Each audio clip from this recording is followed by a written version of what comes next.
Live from Western Kentucky University, capital of the Hilltopper Nation. Whether it's in the locker room or on the field, behind the clipboard or on the court, home or away, we've got you covered. Get ready to enter the Redzone, your destination for all things sports, right here on Revolution 91.7. Welcome back into the Redzone for the first time this semester. We're going to inch our way towards the goal line. Josh Holland here with Billy Rutledge and Fletcher Keel, and we've got Tops, sports. We've got Lady Tops, we've got Super Bowl, we've got sports. It seems longer than 30 minutes, though. How are we going to talk about all that? Well, here's the thing, Billy. Minutes? Math-wise, an hour is longer than 30 minutes. And we've got an hour today, and we've got an hour for the rest of the semester. So thanks to Miss Angela Conway, station manager of Revolution, for giving us what we need here and giving us a platform where we can do a little bit more here on the Red Zone this semester. And excited, we're going to have some more interviews this year you can look forward to. Tonight we have Robert Sampson from Lady Topper Hoops joining us here on Revolution 90. Just kidding, Robert's the man. Don't boo him when he's on air. He might hang up, and then we've got to fill 10 minutes. That's why I did that now, so I got it out of my system. We're good. Well, we could fill 10 minutes. We got a lot of hot air between all three of us. So, Fletcher, Billy, I know that both of you have watched a good deal of gentlemen's hoops, specifically the Hilltoppers on EA Diddle Arena over the course of this break, and they're hot. Speaking of hot air, Billy, they're on fire, 9 in a row, and they will be on the road this weekend, but hit 2 big wins against UTEP, and Saturday was UTSA. Yeah, the Texas schools. You kind of forget how two of the Texas travel in packs. And 2 big wins last week, and it's a different squad this year, and I think a big portion of that is the 6'6" senior George Fant. Yeah, and George averaging 13.7 points a game, 8.7 rebounds, has 8 straight double-doubles. Yeah, and that's ridiculous. And it started with the two NAIA games, the Alice Lloyd game and I think it was the Brescia game, where of course you want your star players to be doing that. You want George Fant to have a double-double. You want TJ Price to go for at least 15. And then it kind of snowballed from that into when the Tops needed, and then went to the Marshall game where, again, another team that the Tops should have done exactly what they did with the Thundering Herd. And then those 3 double-doubles snowballed into the 4th against Charlotte, where WKU couldn't get anything. It's a big snowball by now. It was a big snowball, and they couldn't get anything going from outside. The Tops couldn't. So what do? They go inside to Fant. He gets things going, and he just can't be stopped. Almost came to an end against UTEP, but thankfully, well, I don't know about thankfully, but that game was forced into overtime, and Fant got his 10th rebound in the overtime session. So little tiny asterisk there. Only 7 of those double-doubles coming in regular 40 minutes play, but still an impressive feat nonetheless. Well, that's what those NAIA games are for. It's for getting the team's confidence back. Yeah. And they were 1-3 start, and they've been able to rattle off a lot of these wins now, 9 in a row. And after those 2 NAIA games, what about the first half for George Fant in the Old Dominion game? WKU beats a ranked opponent for the first time since 2008, and George Fant gets his double-double in the first half. And he was alone. The reason the Hilltoppers were in that game at all. He was the only Hilltopper with more, or aside from a couple with like 5 points, he was the only one in double figures, really the only production on the floor. And when the Hilltoppers needed their big man the most, he delivered, and this is what we've been expecting from George Fant all 4 years. And at times he's shown that he can play up to this level, and at times he has played up to this level, but nothing like this, we've seen the past 8 games. Billy, you mentioned him starting off hot against Old Dominion, and Fletcher, you talk about them going to George Fant late in the game when they need him. He hasn't been doing it at any one time. He's been doing it whenever they need it, and I think that the entire aura around what George Fant has done in these last 8 games and over the season is the consistency, because he's not dropping 30 and 20 and then the next game going 6 and 4. Like he's going 13 and 10, 13 and 11, 17 and 12, and consistently, no longer do we have to go, all right, if TJ Price does this and if George Fant does this, then the W has a chance to win. The thing now is who helps TJ and George, because you know what you're getting from TJ, and now you know what you're getting from George. And that's where WKU's made a huge step from last season to this season. The consistent play between Fant and TJ has allowed some other players to step up. There's a big Harper always talks about in the weekly press conferences of finding the 5th or the second big man to help George. They've always been looking for the center spot and another player to step in.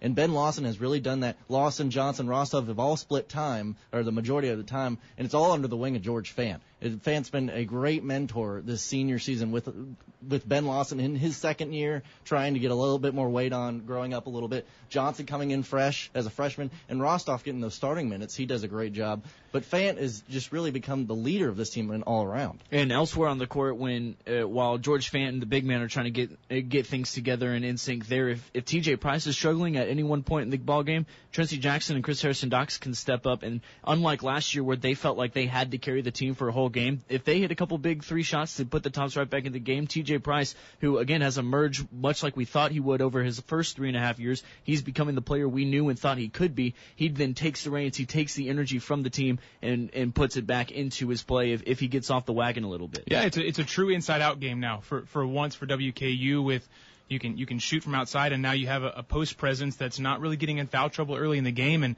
I don't think that it's a coincidence that WKU is on a 9-game win streak, the first of those being Brescia, and the next 8 of those being double-doubles for George Fant. And if you look back over George Fant's career here at WKU, the Hilltoppers are 15-4. When George Fant gets more than 10 points and more than 10 rebounds, that's a heck of a winning percentage. And so it's pretty clear. When George Fant controls the glass, WKU controls the scoreboard. And there's been a bunch of other things, and I just feel like you have to harp on George because people around here have been so critical of George over his first 3 years because he was the homegrown guy. Yep. He came from a stone's throw, one of my favorite sayings. You could, if you're strong enough, if you're one of WK's baseball players, you could probably hit Warren Central with a baseball from Nick Dennis. If you're Ryan Church, you could stand at Cherry Hall, hit a home run that would land at the baseball field of Warren Central. Ryan Church not so much smaller than George Fant. No, he is not. He is preseason Conference USA first baseman. Yep, sure is. He's a preseason Conference USA first baseman or first baseman of the year? First base. Well, it's the preseason selection. On the All CUSA team, he represents enough. that 3 spot on the field. Well, someone who's actually playing games right now in George, he's also, I think it's a sneaky statistic here because him and Ben Lawson, because you mentioned Rostov and Lawson doing well as well, him and Ben Lawson both have assist numbers up. And George Fant is averaging 1.8 assists per game, which it's up from about 0.9, so he's averaging 0.9 more assists per game.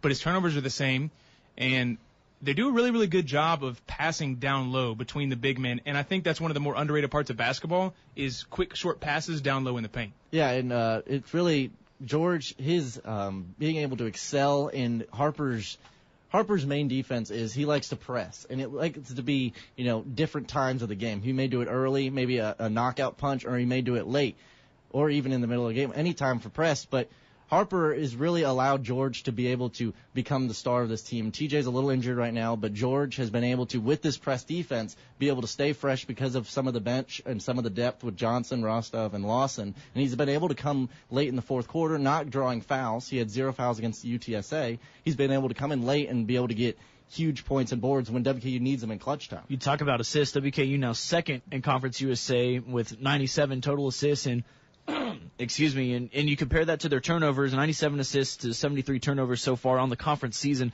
ranked third in conference play there. So the turnover number a little worrisome, but you're right. They're sharing the ball. The ball movement at times is some of the best that we've seen this team in Josh, your and I's tenure here on the Hill the past 4 years or so. And at times this team looks like the best that I've ever seen them play. And it's not. I think oftentimes we think, okay, what player made this huge step? Or what player came back off injury? Or what coaching change really impacted this team?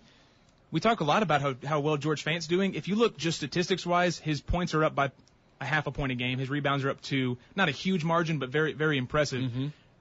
It's little things for every single player. T.J. Price doubling his assist number to 3.5. That's not a relatively large number for anyone in the NCAA, 3.5 assists per game. But when you add that to 2 from your big man, 1 from a different big man, and you have 2 from Tracy Jackson, every single one of these players in the starting lineup and even some of the bench players improved a little bit. Yep, and it's the old, I don't know how old this saying is, I've heard it a couple times, where if you take a player and he improves by a 16th, you add all those 16ths up, that's a pretty big It's a new player. Yeah, that's a team improvement, even if it's just one little thing. If it's George Fant improving from the free throw line, if it's over the past couple games we've seen Rostov and Lawson provide a needed presence from that 5 spot, if it's that even emerging this late in the season, if it's TJ Price putting together more complete games just like George Fant has been doing, any little thing that can be worked on and improved with this team, no matter if it was the beginning of the season or here in the middle stages of the season, it's going to improve this team towards the tournament run. And I think if you boil down those numbers you gave earlier with the assists and turnovers to a per game basis, 15 assists to 13 turnovers per game this year, whereas the past 3 seasons under Harper, WKU's been around 11 assists to 14 turnovers. And so 4 more assists and 1 or 2 less turnovers is making a huge impact because that's 4 more possessions a game. Yeah, it doesn't seem like that much, but again, just that little sliver, that 1/16 of stacking with the rest of them, makes all the difference. 4 more possessions a game, if you make 50% of your shots, is 4 to 5 more points a game. And if you're losing a bunch of games like they did down the stretch last year by 1 or 2, 4 to 5 points helps a lot. Right, and these players, the starting 5 for this team of Rostov, Jackson, Chris Harris-Dox, TJ Price, and Fant are 11-2 this year when they start. And so this team, this starting 5 especially, now has experience. Chris Harris-Dox in his second year, he kind of knows what's going on. George Fant and TJ Price and Trency Jackson, all seniors, and they've been around this. They know what to expect. And like Fletcher was talking about, just getting a little better every year. And now this is finally where it's all starting to come together for Coach Harper. And it's awesome to think back to, again, Josh and I's freshman year, where it was the starting lineup of TJ Price and George Fant, and at the time Derek Gordon, and there were 4 fresh. I believe it was 4. I think it was those 3, and then Jamal Crook and Tanga Colt. That was the starting 5. I mean, Tanga's my man. That was the starting 5 in that game. In that game against Mississippi Valley State and Kentucky in the tournament. And we were talking just kind of off the cuff the other day, Josh, about how it's incredible to think that now, for the foreseeable future, with the way that Harper is building this team, we're not going to see 3 freshmen in the starting lineup for quite some time. Well, and that's where you want a program. You want a program to lose 2 or 3 seniors and then have a stable of a sophomore and 2 juniors to step up. Exactly. And then the next year they lose 2 juniors, and then you have another stable of 2 sophomores and a junior to step up. Yep. And then you don't miss this. There's no season where you go from 20 wins to 14 wins because of the way you're recruiting. And that brings us – we've mentioned Ben Lawson's name in passing a few times here in the beginning of the show, but I think he bears mentioning one more time because he's kind of in that George Fant category where people are waiting for him to pan out. And people waited for a long time for George to pan out, and now it's working. And Billy, we all 3 were in that press conference after the game on Saturday where Ray Harper goes, he's coming.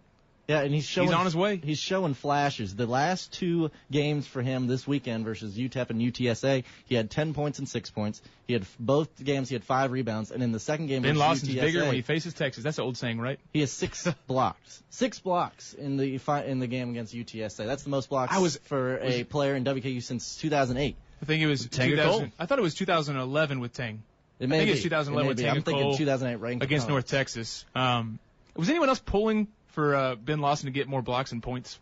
Well, I'm pulling for any WKU player to get blocks. I mean, blocks are exciting. I was hoping that his stat line was something like 6 points, 5 rebounds, and 7 blocks. Some kind of weird, like, if you maybe give him 10 more minutes, he's got like some Russell Westbrook stat line of 17, 15, and 17. Yeah, but going back to that post-game press conference you're talking about, Harper flat out said Ben Lawson is the reason that we won this ball game, and that's huge. 2 games in a row he said that. Yeah.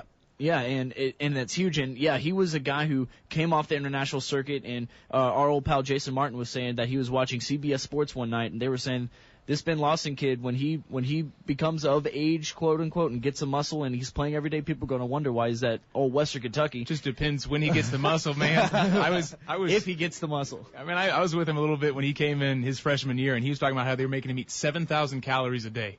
That's like Michael Phelps. The average American diet, which is probably too much anyways, is 2,000 calories a day. Yep.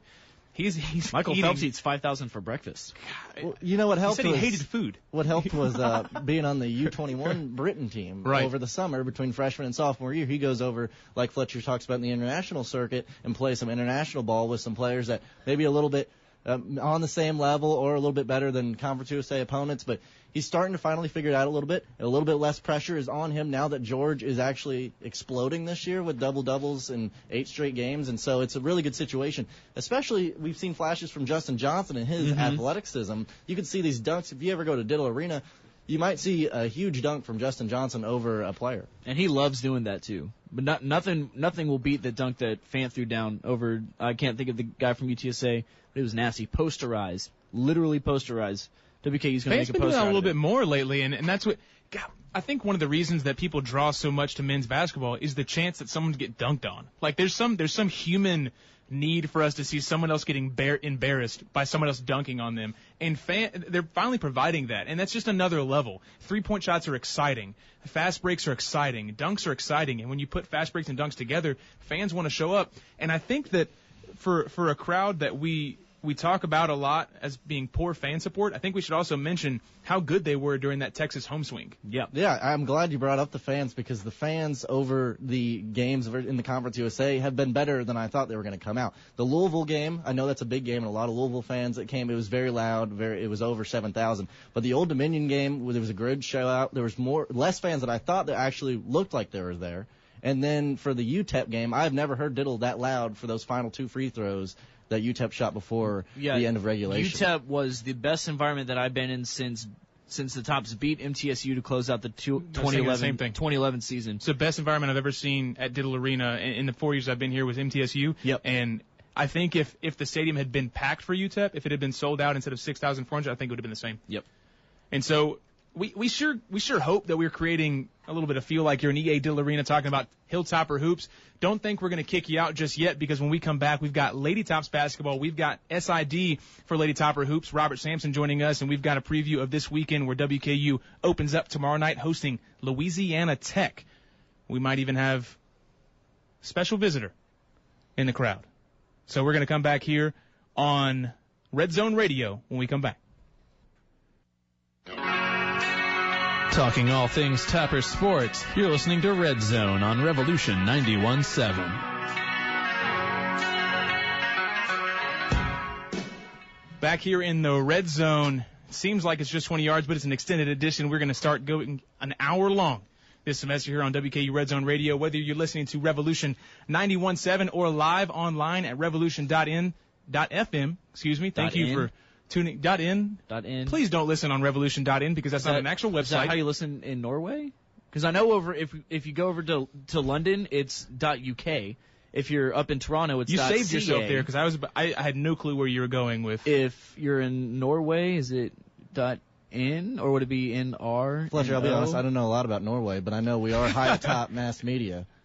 We're not that high. Fletcher, I'll be honest, I don't know a lot about Norway is a phrase I did not expect to hear here on the first semester or the first episode of this semester's WKU Red Zone Radio. What we can expect, though, fellas, tomorrow night, Louisiana Tech coming in, coached by the offspring of legendary coach Pat Summitt. Mr. Tyler Summitt will be in here, and she's been known to visit a few of his games, and so who knows what might happen with Tyler Summitt at the helm. But it's a guy in Tyler Summitt that when we talked to him at Conference USA Media Days, he was pretty reluctant to even talk about his mom and their relationship. And you know, you're trying to create a name for yourself, and you're trying to create your own brand, and people are asking you about that. I understand that can be tough, but some interesting bloodline stepping in as the coach of Louisiana Tech. They're going to have to face a tough team. This Lady Topper team, they're 14-1 in their last 15, and that loss came on Saturday night against Texas San Antonio. By a point. Granted, not a team that Lady Toppers should have been losing to, but that's what happens when the fellas said it after their game against UTEP, saying we have a target on our back now. Everyone wants to beat Western Kentucky, and essentially going into the season, that's even though it's the first season of Lady Topper hoops, that was what the deal was with Michelle Clark-Hurd's squad. Everyone knew that this team was going to be good. I don't think we realized quite how good with going to the NIT or the preseason NIT championship and winning a Thanksgiving tournament on the way and stringing together this winning streak. But this was a team that from the get-go we knew was going to be one of, if not the best in Conference USA, and so far they've proved it. Yeah, a gentleman joining us here that I think has seen a couple of those wins here recently, and Mr. Robert Sampson from WKU Sports. Robert, how are you? I'm wonderful. How are you doing? And Robert, yeah, I could hear you. Sorry about that. And No. Robert, welcome in here, and a big weekend for WKU Sports. And it's kind of weird to be in a position where both teams, both men and women's teams, are saying everyone wants to beat WKU, but that's not false. Both teams doing very well in conference, both teams doing very well at home, and we get to see that again tomorrow night. Exciting opportunity this weekend with two really big-time home games here, and that's something we haven't really seen yet, just two home games so far for this women's basketball team in Diddle this year from a conference standpoint. So it'll be nice to get home, especially for two really challenging games this weekend against two of the top teams in Conference USA, and Louisiana Tech and Southern Miss this weekend. Robert, Fletcher Keel here. Talk a little bit about the history between the Lady Tops and the Lady Techsters. A lot of rivalry there stemming back from some of Michelle Clark-Hurt's playing days. So tell everyone listening a little bit about the rivalry that was and what we can expect to continue tomorrow night. Louisiana Tech is really one of the premier names in women's college basketball, and just as WKU had over the last decade or so, Louisiana Tech had trailed off a little bit. But, Louisiana Tech's a team that's in the top 5 or 10 in all-time wins, 13 Final Fours, 3 national championships, and just a really special program, just like this WKU program. These were two of the elite programs in the Sun Belt for quite some time, and these teams faced off in the conference championship game many a time. And, over the years, they've met 40-something times, and to have a team like that come in here is really special. We talked about it a little bit earlier in the year when Old Dominion was on the schedule again. Just like playing ODU, this one's really neat from a history standpoint. And Tyler Summit, the coach now at Louisiana Tech, he was talking in the paper about how this is one of the names when he was growing up and following his mom around, Pat Summit, of course. That's one of the names you knew about. You knew about Delta State. You knew about Western Kentucky. You knew about old ODU. And those were the premier programs back in the 80s and really in the infancy of women's collegiate basketball. And it's nice to see here two of these great programs of the past are trying to get back and are starting to get back to those roots of their past success. Hey, Robert, Billy Rutledge here. Before the loss, it seemed like the Lady Toppers were on voters' edge for the top 25. They were in and out after the 14-game winning streak. What do you think this team can do to get over that hump and get into voters' minds as a team that can make a run in the tournament this year?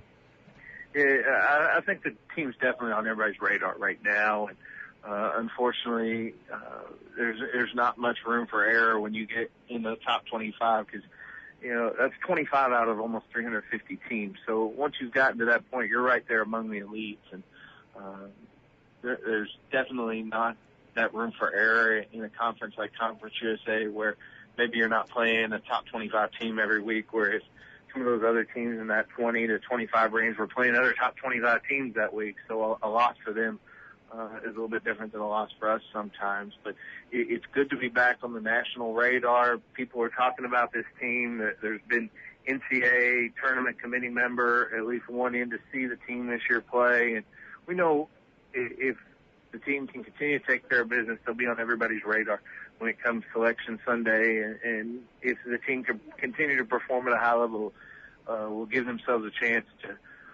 earn an NCAA tournament bid come the end of the year. Talking Lady Topper Hoops here on WKU Redzone Radio with Lady Topper Sports Information Director Robert Sampson from WKUSports.com. And Robert, a lot of teams, it seems like, have their go-to guy or gal or have their second leading scorer as well, and they're looking for that third piece. But this Lady Topper team with 4 players in double figures in scoring, and then you have someone off the bench in Tasia Brown that's averaging 9, so she's really close. How much confidence, especially when maybe a little nicked up injuries for girls like Micah Jones and Chastity Gooch, how much confidence does that depth put in Michelle Clark-Hurd and her squad? Definitely. The depth is something that helps. And Tasia Brown, you talk about confidence, she's really starting to develop that confidence and really starting to get a good flow right now of what she needs to do to be a successful contributor. And I think if you had the chance to have gone back and seen these 2 games in Texas is what you really would be impressed with where she is right now. I'm not sure that if you asked anyone who the freshman with the last name Brown is that would be showing out for WKU, that they would have said Tasia coming in the year. Do you? Well, we knew Tasia was going to be a steal, and obviously the expectations are very high when you had the great chance to win an award like Kentucky Miss Basketball, as Ivy Brown did. But she's done great things. She's continuing to do great things and will be just outstanding as the season and things continue. But Tasia's been doing a great job for the team, and we'll see what she can do here over the next couple of weeks as the team tries to continue to develop more depth and more scoring in different areas. As the season develops, teams start to figure out what you're doing and stuff. So you've got to have other people step up and do things. We saw Ileana Johnson do that a week or 2 ago, step up and do some big things, and Tasia did some nice things this past week. I was just about to ask about Ileana Johnson. To begin the season, it was Tasia Brown in the lineup with Jones, Noble, Govan, and Gooch. But since conference play has started, Ileana Johnson has found her way. Was it more so Ileana Johnson playing her way up, or did Coach Clark Hurd see Brown as not ready yet to play from the get-go of the game and have her be a presence off the bench? Sometimes it's not about that kind of stuff. It's more about combinations and having the right players in the right time. And Ileana Johnson has been the right fit for different combinations. Some people are more comfortable coming off the bench. Some people are more comfortable in the starting lineup. And over the last 14, 15 games, Ileana Johnson has been a great fit off the bench, or coming in the starting lineup and letting Tasia Brown come off the bench. Sometimes those things just fit. You're actually going to see tomorrow night, there's a very good chance you'll have 3 players in the starting lineup among these two teams that average less than 5 points a game. And that just shows that great coaches find great combinations of what helps them win the best at the right time. And sometimes you just feel a better comfort level with certain players in the game at the right time. Robert, while we're on the topic of Ileana Johnson, a girl that Coach Hurd said preseason is one of the more talented guards you have, do you at WKUsports.com keep stats of how many times players hit the ground? And if so, how high does Ileana Johnson rank in the nation? Because it seems like she is always diving for a loose ball, always hitting the ground. No, she does a great job going and getting loose balls. I don't have any of those kind of numbers, but we'll give you some time to get back to us on that. that. Sun Belt tournament last year running, if she doesn't dive on those loose balls, that whole thing doesn't happen. So those are the little things that matter, and you may only see next to her name about 3 points and 2 rebounds a game, but the stuff she does on the stat sheet is just so important.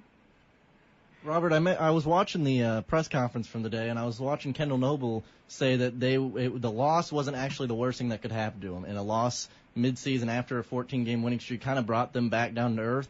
What do you think about that, and do you think that this loss is maybe something that this team can look back on as a starting point of the rest of the season for them and maybe into a successful tournament run? Every game you just want to keep getting better and give yourself a chance to be ready for that postseason. We keep talking about that larger bid, and that's great and all, but at the end of the day, the best way to guarantee yourself into the NCAA tournament, the only way to guarantee yourself into the NCAA tournament is to win that conference tournament come March down in Birmingham. And every day is an opportunity to get better for that. And I think on Saturday with the loss, the team continued to learn, and hopefully they'll be able to use that moving forward to put themselves in a position where when time to go to Birmingham comes, that they can get 4 consecutive wins there, and we don't have to talk about that large bids at all. Lady Toppers host Louisiana Tech tomorrow night at 7. First 500 fans receiving some free pizza. So I think Alexis Govan said that she was going to throw in some street clothes and bring her ID. We'll see if that happens tomorrow night. That was Robert Sampson, Sports Information Director for Lady Topper Hoops for WKSports.com. Robert, as always, thanks for joining us. We appreciate it, gentlemen. All right, we'll see you tomorrow night. You can follow Robert on Twitter, as I know all you kids, the hip youngsters, do tweets these days, at Robert Sampson, or follow WKU Women's Basketball at Lady Topper Hoops. Their motto, to be continued, and we will follow suit and be continued right here after break. We're going to count down WKUSports.com's top 10 moments of the football season, including a little guesswork for number 2 and 1 since that hasn't been released. And then we're going to transition into Super Bowl. Thanks for killing it with us on this first half hour of Redzone Radio. We've got 30 more. Stay with us. Talking all things Topper sports, you're listening to Redzone on Revolution 91.7. Welcome back into the Redzone here on Revolution 91.7 and Revolution.fm. You can follow us at WKU Redzone on Twitter. Fellas, we have worked our way from the 20 to the 10. We're about halfway through this edition of the Redzone, on our way towards the goal line, and to finish that strut towards the pylon, we're going to bring in some football, and it's been oh so long since we've been able to talk about pigskin. But WKU Sports with a top 10 countdown of moments in the Hilltopper football season leads us up right to the beginning of the Super Bowl, so we're going to finish this back half off with the gridiron. Billy, you want to hit us with that top 10 list? Oh, well, certainly, Josh. Top 10 WKU football sports moment this year. Number 10 was Dan English addressing the tops in the locker room. Dan English was the father of Tyler English, who passed away during the season.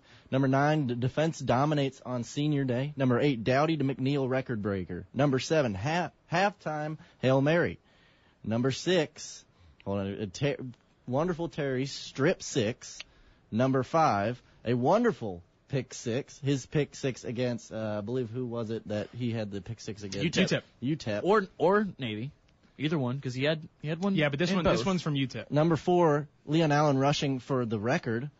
Number 3, Leston picks off Cato 3 times. And number 2 and number 1 are to be announced. But we can kind of infer from what's left off that the win against Marshall and the first FBS Bowl win in the Popeyes Bahamas Bowl are that number 2 and number 1 spot in whatever order they are released here in the next few days. I think looking at this list, guys, there's a couple interesting things to me. One of them is that the wonderful Terry strip 6 from Illinois, which, while it did change momentum a little bit, they lost the game, whereas the Navy one was the dagger. The one that he picked off and went about 25 yards against Navy was the one that sealed that deal. UTEP as well. And so my question, what is the best Terry play this year? What's the most wonderful play? I would say the UTEP, because if you think of the time of the football program and where they're at the season, it was before they rattled off a few wins to become bowl eligible. We were questioning if they were going to make a bowl at that time, if they were going to be UTEP, and they still had UTSA left, and I believe one other opponent besides that. But that really sealed the win, allowed WKU to hold on to a lead or take the lead at that moment. And so that really switched the whole momentum from a season, maybe a lackluster season of not making a bowl game, to now we're going to go to the Bahamas Bowl and win a few straight. See, I disagree with you. While the grand scheme of things, that was a more important play in terms of the 15 seconds it took to make the play happen, I'm going to say the strip 6. That was a heck of a play. That was awesome. I remember I was in the press box at Illinois.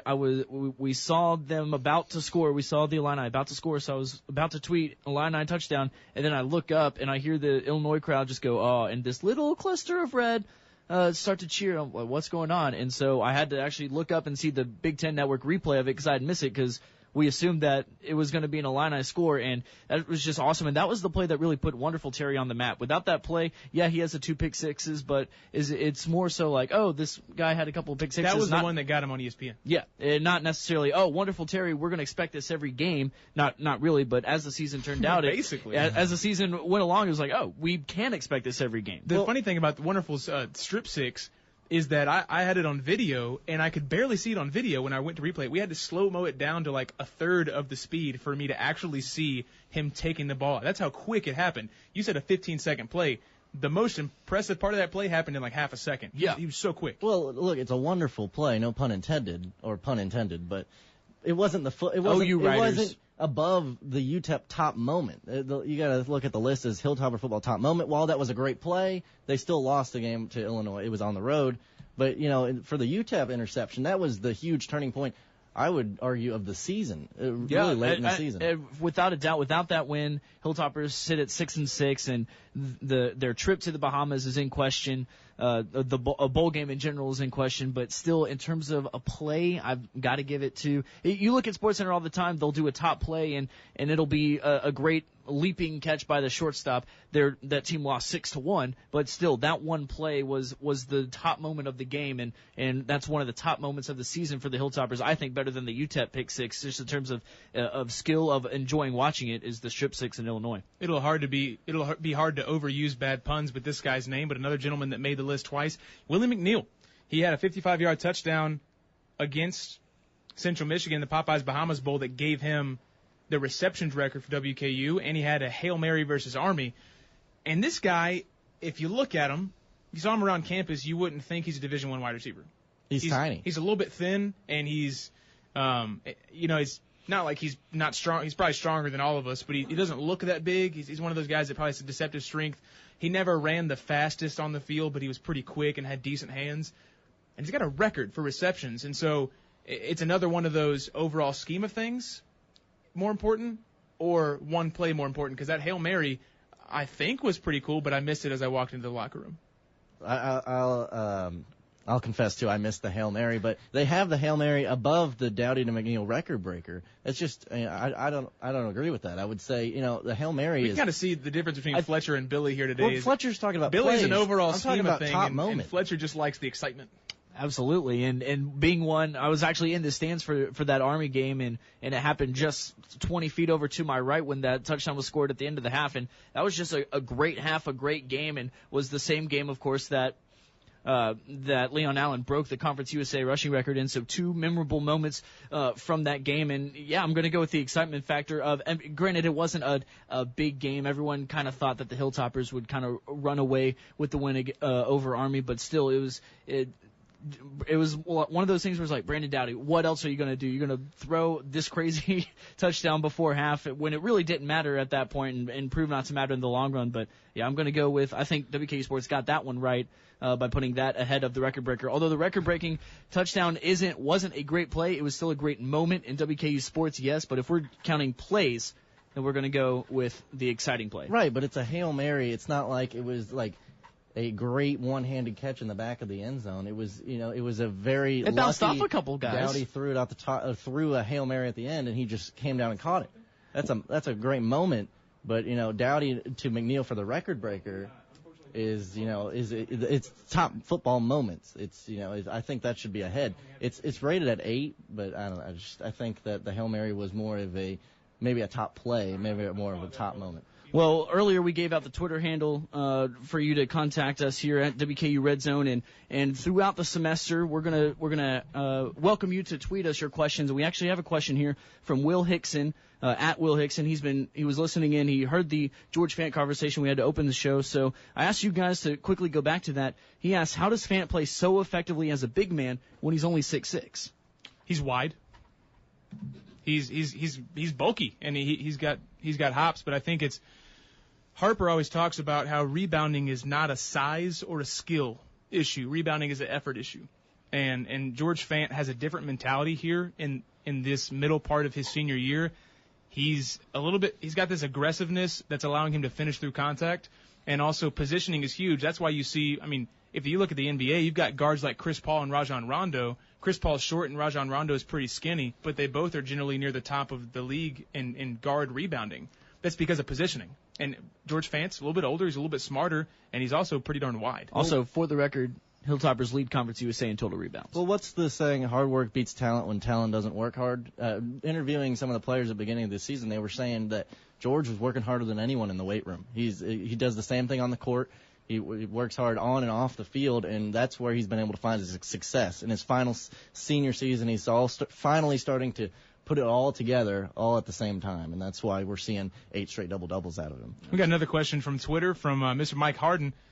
Thoughts on Parker McLeod's departure and how it leaves the quarterback depth chart? And I read that, and my first reaction is, well, Brandon Doughty's got a 6th year, so yep. I don't think it really affects the QB depth chart as of now, unless something happens injury-wise. My big thing about it we as soon as Brandon Doughty announced he was coming back for a 6th year, I don't think it was in the question of any sort of competition. I was kind of looking forward to the quarterback battle going into 2016, kind of like what we had when Bobby Rainey left, when we thought it was going to be a 3-headed race that Antonio Andrews wound up winning come 2012. But it was going to be exciting with McLeod, Reese Ryan, who the Hilltoppers got a verbal commitment from Lexington Catholic, and then Nelson Fishback, who saved his red shirt for this year in anticipation of course, Doughty leaving again. But that 3-headed monster going into the spring of 2016, I thought would be pretty fun to watch. But I guess 2 guys would be just as fun, if nothing more than for the spring game, because you'll have one potential starter on one side, another potential starter on the other. But it's a little interesting, and you feel bad for the guy because he goes to Alabama, doesn't play here, doesn't play there, comes to the Hill, thinks he's going to get an opportunity,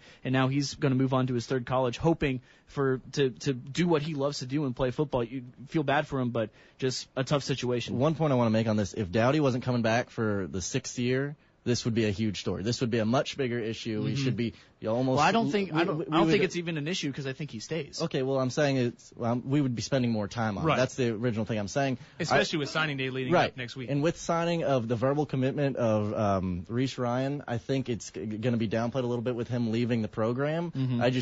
The point I wanted to make was that if Doughty wasn't here or wasn't coming back, it would be a much bigger topic that we'd be discussing. But now with the safety net of Doughty for one more year, and now that WKU can develop some of the players that they already have at the quarterback position, then I think it's a little less threatening. The chances that if Reese Ryan gets a starting job in the next 2 or 3 years, they call his wide receivers Reese's Pieces? I'm for it. Thumbs up. That was a good one, Hashtag Reese's Pieces. Thanks for that question on Twitter from Mr. Mike Harden. Keep tweeting us questions at WKU Redzone, and we'll try to get to them here on the show. That question about quarterback situation brings us back to this top 10 from WKU Sports. Interestingly enough for me, there's a catch from Willie. There's a couple catches from Willie McNeil. There's rushing from Leon Allen. There's no Brandon Doughty on this list. I know it's hard to give a moment to someone breaking records. You could put the 49 touchdowns and a couple single-season records for WKU is pretty impressive. You could put the opening game against Bowling Green State. You could put the first half against the Popeyes Bowl. I mean, in the Popeyes Bowl, we have 2 more slots left. So you imagine that would be a part of it if the Popeyes Bowl victory is included in those final 2, and why wouldn't it be? But I would argue that one of his rushing touchdowns has to be on there, because that's just something that never happens, and all the Hilltoppers fans freak out when it happens, and it's kind of funny to see that. It's one of those when, like, if George Fant pulled up from half court and just hit a jump shot, that's like what Brandon Doughty rushing in for a touchdown is. The team loved it, and I loved Brandon Doughty after the game going, you should have clocked me, and pulled out the imaginary stopwatch. And it's that kind of personality that really draws you in. It's an amazing. Mid-season, we were expecting ridiculous numbers out of this kid. We were expecting 5 touchdowns and 500 yards from this kid. And for a lower school or a D1 school, that's really national news, or like news for them. And that may be a moment. But it's incredible to think he doesn't even make the top 10 by himself when he had 8 touchdowns, I believe it was, against Marshall. It's just, he got so good in this offense for Jeff Brom that it wasn't like out of the norm for him to have insane numbers. And so that speaks a lot to the WKU offense for being able to put up those kind of numbers and not have it in a top 10 list where it's highlighted. And I think that's important to note that name the best Brandon Doughty moment, and it's not a moment. It's the game against Bowling Green State, or it's helping lead the offense to 68 or 67 points against Marshall. It's the first half he put up again. It's a team-centric feat. Granted, he's the quarterback, so he's the person in charge of the offense, and he's who it's centered all around. But he's not, aside from potentially the Hail Mary play that he threw, that's really the one you could kind of look at and be like, well, maybe that was Brandon Doughty. But if there was a flea flicker and he had run down from the 50-yard line to catch a touchdown pass, that'd be a little different story. But I think it's awesome that we can look at all these, and we know who's behind it. We know why the Bowling Green State game was what it was, because of Brandon Doughty. We know why the Tops didn't lose the Popeyes Bowl was because Brandon Doughty's first half and the points they put up. And I think that goes leaps and bounds further than saying, oh, you had one moment out of a 13-game season that we can put in this list. There are 9, well, there's about 8 great plays. There's like a great game is also in there, and then there's one like defensive stand on this top 10 list.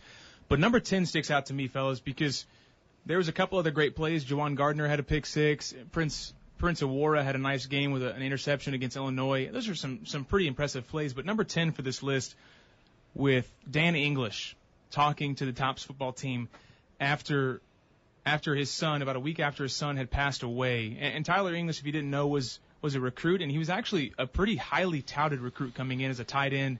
He was a big fellow that can run, and in football that's pretty valuable. Yeah, I would urge our listeners to go on WKUsports.com and click on the number 10, the Dan English addresses the Tops, and watch the video. It actually has the dad talking to the locker room and the players, and it's pretty emotional, and it's a cool moment to watch. If you can't get there right now, we'll tweet out the link after the show to that video of Dan English. This Hilltopper team went through a lot this season, and I think most fans will say a new coach, a quarterback in his second year, losing Antonio Andrews. They'll look at those things as what they went through. But the Hilltoppers also lost probably the most iconic coach in football history. In WKU history. He transcended football. He was basketball, baseball, everything. And then a little bit closer to home, they lost Tyler English, and I think that they had this playoff mentality that they rallied around. They had a lot of things they rallied around to finish the season. But I think that things like this, and you obviously do not want them to happen, but I think things like this forged the team that was able to beat a top-ranked Marshall and to hold on against Central Michigan. It's one thing for this team to be able to hold it together facing so much adversity, just like Josh talked about. It was very easily this team could have had a new coach. Brandon Doughty could have not have, or he may have produced the numbers from a year before and not done as well, not made a bowl game. This team very easily could have laid down, but it just shows, how much fight they had in them to be able to rally around that, and then to be able to pull off the upset versus Marshall at the end of the year. That was just, I think that just defined the season for me, that game, and that final play with Doughty throwing in McNeil in overtime, Bromby saying going for 2. instead of maybe kicking the extra point and going to a second overtime. It just shows just kind of a WKU season in a nutshell. I think that would be number one on the list between the Marshall and the Bahamas Bowl. I think that would be number one on the season. And it's honestly a moment in the year of the season that a lot of just WKU fans in passing might not even remember, but it's an important one of this team, and it personifies the whole saying that teams are like a brotherhood, and the Tops really rallied around someone who didn't see the field that often, and they were able to take that and the message his father gave and push it to what the season ultimately became. So that was the top 10 from WKUSports.com. Once again, if you haven't seen that speech by Dan English, Tyler English-Fowler, we will get that to you right here after the show. We've got about 10 more minutes left here in the Red Zone, and we're about at the 5-yard line on our way to the pylon. There is another football game in this season of high school, college. The last one. Pros. It's a super game, Super Bowl, as the kids say. I'll take the bowl. And we'll come back and talk about that right after this on Red Zone Radio on Revolution 91.7. Keeping you up to date on Western Kentucky sports, you're in the Red Zone right here on Revolution 91.7. Well, at the beginning of this NFL season, a lot of people thought the Patriots got knocked down. But in the words of Chumbawamba, they got back up again to the tune of a 12-4 record and on their way to yet another Super Bowl. And if you're a New England fan, you're thinking dynasty. And if you're a New England not fan, if you're contrary to New England, you're thinking, are you again? And it's just once again the Patriots showing a little bit of dominance. So you've got the past decade probably the most consistent team in the AFC versus the young, you can't say upstart anymore because they won the Super Bowl last year, Seattle Seahawks, who are now dominating the NFC. And both of these teams, for the first 4 weeks, it looked like, where are they? What are these guys doing? And we're at the Super Bowl. Well, the Patriots got a little kick in the butt mid-season when they lost to Kansas City on the road, and there was a lot of doubts if Tom Brady was getting too old, if his team still had it, and they went on a few win streaks in a row, able to just cruise by in the playoffs. Really beating the Ravens was really huge because that was kind of the rival for them in the playoffs. Yeah, everyone was saying if there's one team that can beat New England, especially in New England, is going to be the Ravens, and it almost happened. It was one of the, outside of the, well, I'm not even going to say that. That was probably the best game, 60 minutes of football of the playoff season. Now, of course, the final 5 minutes of Seattle Green Bay, exceptional, but as far as overall game, that Ravens-Patriots game is probably the best up to this point, and I'm hoping, the one thing I want, I'm not a Patriots fan, but it's to the point where, Josh, you say this all the time, when you were growing up, you didn't like dynasties, you would root against LeBron, you would root against, but now you kind of like it, you kind of like seeing it. I just want to see a good game. I don't really care if Brady wins another one, good for him, he's a great quarterback. I just want to see a better game than we saw last year when Seattle just ran Denver out of New Jersey. Right, and I think that something that bears mentioning since we haven't been on radio in the past week and a half, the whole, I'm not going to say the term that everyone's using, I'm just saying the deflation of footballs, because I hate the little mantra that Deflategate? Yeah, I just don't like it. It's not, what gate? What's the gate? Hashtag deflate. It's like Watergate, Josh. Yeah, I know, but there's no political inference there. Yeah, I understand that, but it doesn't have to Spygate. Like Spygate. We don't have to say gate to everything. Bridgegate. Gate is a gateway drug. It's Redzone Gate. Gate. Use it all the time. It's just sports. Every time New England this does is a something, huge it's a gate. thing. Radiogate. So my question is whether or not, so it's obvious that 11 of the 12 footballs were deflated. Does this matter? Yes. Because a lot of people are saying hey, they won by 30. It doesn't matter.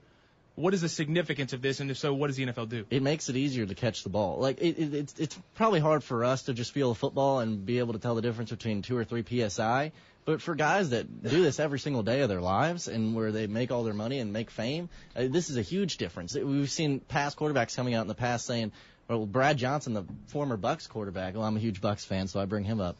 He paid a ball boy off so he could get his balls, the football shaped the right way and deflate or inflate it as much as he wants. In the Super Bowl. So, especially with that game against the Colts where the weather was very rainy and windy, it's even more important for the balls to be deflated so they can hold on to them and Blunt doesn't fumble. And I've heard the argument of saying the Patriots, they were running the ball, they can't stop Blunt scoring for 4 touchdowns, running for all those yards, but he can hold on to the ball a lot easier with the deflation. I know it's a little bit more sparked up after this, especially with the Roger Goodell thing and him kind of being on the hot seat lately, but I think it's absolutely a difference. And if it is found out to be true, there has to be sanctions. There has to be draft picks taken away. Something needs to be done. Roger Goodell has to step up, especially after that embarrassment. Okay, he so had why with not Rice. take him out of the Super Bowl? No, that's you can't do that. Why not?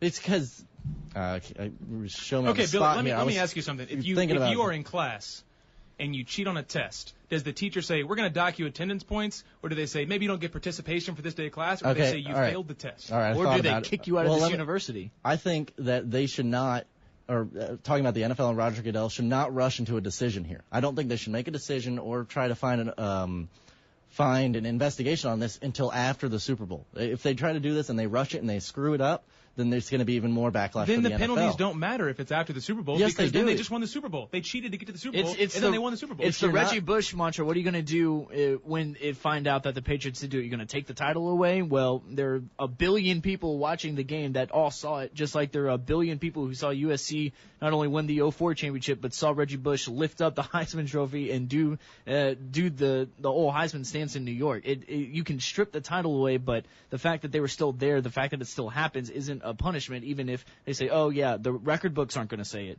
Well, 4 or 5 generations of the human race are going to have seen it, and they're going to remember that game. On your comment, Josh, and one point I want to make, I do think it does make a huge difference with the balls being deflated, but I condone the Patriots for doing it. If you're not trying to get an advantage, then you're not doing enough. And so you condone them for cheating, but think they should be punished. I'm not condoning them for getting. I'm not condoning them for getting caught. That's just their problem. But I'm saying if you're not trying to get an advantage in a league with all the money that they have and just all that rides on the NFL television contracts, if you're not trying to get advantage any way that you possibly can, you're not doing enough. You can't root for them to cheat and then say they should be not. They should. They should be, because they got caught.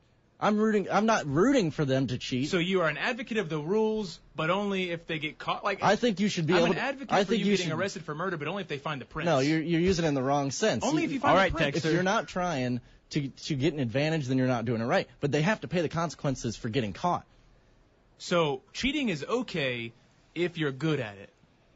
Billy Rutledge. Basically. But cheating is okay. But you're taking it way out of interest. Barry Bonds. No, I'm not. You are saying Roger Clemens. The only reason, tell me if I'm wrong, the only reason they should get punished is because they got caught.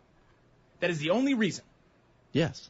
Then you are saying that cheating is okay and if you are good enough to get away with it, because then you shouldn't get punished if you cheat because you're good enough to get away with it. That's what you're saying, which is so stupid. I wouldn't say it's stupid. That is so stupid. There's a reason that there are rules in place to create a fair playing field, and then you get the advantage. Then you figure out what the opposing team is doing. Okay. Then you get game plans. Then you get better coaching. That's your advantage, not deflating the balls and breaking the rules. Okay, who's been the most popular team in the NFL over the past decade? Probably the Patriots. Cowboys? Probably the Patriots rank up there, right? After all the Super Bowls they've had, we've been talking about dynasty. For them to get caught in 2 instances, the filming the Jets and now the Deflategate, with them being on the topic of everyone's mind for the past 10 years, all the money that they've made, you're not telling me if you're not in part of the Patriots front office, you wouldn't do anything you could to duplicate and the reason you're that again? That is because you're not getting penalized, because you're losing draft picks. You know how darn good Bill Belichick is at drafting? Give him 4 fourth-rounders, and he's going to have a championship 2 years later. He doesn't need a first-rounder. You're not taking anything away from him. You're slapping him on the wrist. You're giving him a $150 speeding ticket for going 130 and a 40. And I'm trying to make an analogy because you're not penalizing him. Bill Belichick losing a first-round draft pick is not enough. Well, that's not going to deter them. That's thinking, you mean that I can win an AFC championship game and only lose a first-rounder? Right. But I'll do that every year. That's the NFL's every year. That's the NFL's problem with the sanction, and that's what I'm talking about. You're telling me that I'm condoning cheating, but if that's the only punishment that the NFL is going to bring out,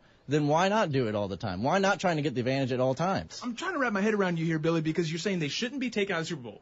It should be take sanctions like draft picks, right? Yes. But the only way to stop them from cheating is to take them out of the Super Bowl and then to lose what's the most valuable. No, the reason why I don't think they should be taken out of the Super Bowl is because I don't think they should have the investigation finished before the Super Bowl. I think the NFL needs to take their time with this, especially after the Ray Rice incident with Roger Goodell. I'm saying I never said that if they were caught now that they should be out of the Super Bowl. The only way that any real or quote-unquote real sanctions are going to come down is if it's kind of like the Tiger Woods saga, where it was, Tiger Woods was cheating on his wife. Tiger Woods was cheating on his wife with 2 girls. oh, Tiger Woods was cheating on his wife with what turned out to be 40, 50, 100 girls. And so if the NFL does their investigation, and I don't know how far back they're going to go, so if they go to the AFC Championship game against the Colts, that's not good, and then they go to the Ravens game, and then they go 2 or 3 years, that's the only way the NFL is going to throw real sanctions down on the Patriots. The way I look at it, just a kind of final thought on this, it's been a little longer than I thought it would last, but the Patriots are a huge brand, one of the biggest in the country right now. They're the biggest brand of the biggest brand. Exactly. And if you're telling me that if I get caught twice for minor incidents like this, but for the past decade that I'm at the best and I'm at the very top, I'm not saying that cheating is morally right, but every team should be trying to do whatever they can to try to get an edge. I see what you're saying with minor instances, but proportionally, what other teams have been caught for cheating? Really none. The only ones I can think of is proportionally, a minor instance is a big deal because it's the only time it's happened. So the only way to stop that is by heavy sanctions. And I get that they're a big brand, but hey, kids, become famous. You do whatever you want. Well, I'm just going to tell you right now, Josh, that they're not going to finish this investigation before the Super Bowl. And do they not have the resources? No, they might have them, but not after this fiasco with Roger Goodell. They need to take their time. They need to get parties into it. They rushed into that Ray Rice decision. How long does it take to look at cameras on a field? Like, I don't understand how long it takes because you have so many people paid so much money in the NFL. You have so many cameras. Just look at all the footage. Do you have a clear-cut answer? Did someone... I don't know the situation of the cameras and where they were placed and who saw what and what did. I can't say that. Well, all I'm saying is if there's no cameras to catch it, then you have no proof that it happened. That if there's cameras to catch it, you have proof that it happened. There's a line there. The thing that's difficult about this situation, and I'm tired of hearing about it on ESPN Radio, on ESPN, on whatever, but the thing that's difficult about this is you can go to either side and prove your argument. You can look at a stat like the Patriots over the last however many years are last in the league in fumbles or last in the league in whatever. Oh, that proves that they deflated the football. Yeah, but did you see the weather against that game against the Colts? It was really bad, and you know what weather can do to a football when it's on the bottom end of the PSI scale. It can deflate it a little bit, and so it's one of those. It's almost like a political argument. It's a he said she said type of thing where you just don't know what to believe until an investigation is run, and who even knows if the NFL will do that. Well, quick thoughts on the Super Bowl. I thought that took a little bit longer, but I thought it was a good conversation. Quick thoughts on the Super Bowl, Billy. Well, I'm going to be there, thanks to my dad. Shout out to him. But I think Patriots are going to win 38-34. I just want to see a better game. I want to see Pete Carroll and the Seahawks get 2 in a row. Let's go 28-26, Seahawks. Yeah, I think that the difference between this Patriots team and the one that faced the Giants is the defense. This is back to 2003 Patriots football. I think the Patriots win by 7. So, guys, I think it was a heck of an hour here. First time we've done an hour-long Red Zone radio here. Follow us on Twitter throughout the week at WKU Red Zone. We'll try to keep you updated on the haps around WKU Sports, and we're going to go ahead and tweet you that video out to Tyler English's father in that WKU Sports top 10 moments of the year in Hilltopper football. So let's run you back through. We talked George Fant and his progression. We talked assist to turnover ratio and how that helps the winning percentage. Then we had Robert Sampson on from Lady Topper Hoops. They face La Tech at 7 tomorrow night. Came back from the break, top 10 moments in Hilltopper football, and then wrapped it up with the deflation of footballs, and I will not say the coin term for that incident. So for Fletcher Keel, for Billy Rutledge, fellas, it was fun, and we get to do it again next week. Fellow Top's also in action tomorrow in Ruston, and that is going to be a whale of a Conference USA basketball game. So both teams facing the Bulldogs, Lady Bulldogs respectively. You can keep updated on Twitter at WKU Red Zone. So for now, for Fletcher Keel, for Billy Rutledge, and for Mr. Jimmy Stratman, who manned the boards all night. He loves pushing those shiny buttons. Makes him happy. I'm Josh Holland. This was the Red Zone.